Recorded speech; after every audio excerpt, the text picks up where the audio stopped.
I would say in other words, if, let's look at a chessboard analogy. So if the people who classify themselves as white are on the white side of the chessboard and they say, wow, wait a minute, some of them on the black side are beginning to understand what we are doing, what racism is all about in white genetic survival. So what we will do is we used to kill black men for looking at a picture of white women. Now we're going to have a strategy where we are going to have a certain number of white females begin to relate and even marry black men. And so we will then produce a mixed race group of people where the mother is white. And we will tell the children, they will be colored children, but the white mother will tell the children, you're not black.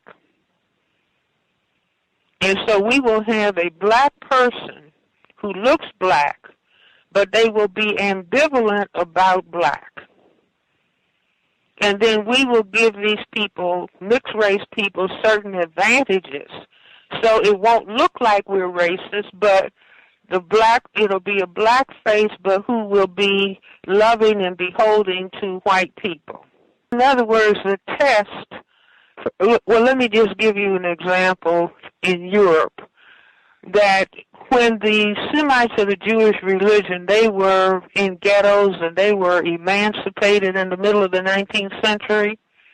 And so then they were allowed to go to schools and maybe have jobs that they couldn't have before. And then the Jewish men were allowed to marry German women.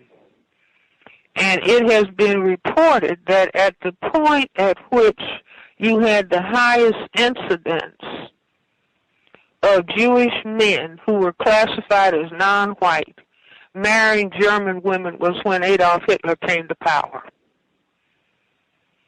See, in other words, it's like simultaneously, if you look at our situation, you will see there are many more so-called mixed marriages at the same time that you have a black president who is being demeaned and degraded, and large numbers of black men are incarcerated.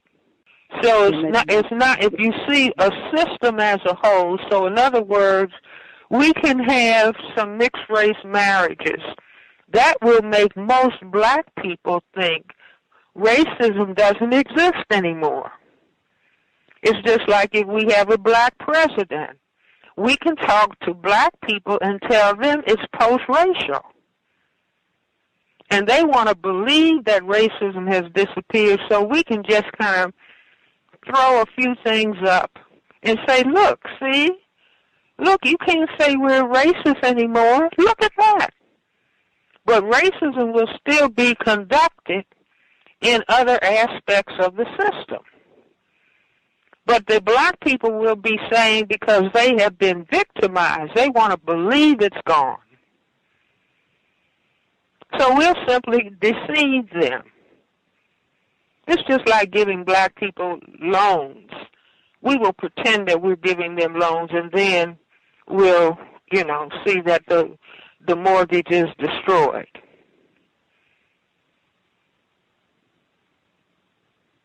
So it's now you see it, now you don't. But it's still here. At the same time that you may see more mixed race marriages, you have a law on the book, stand your ground.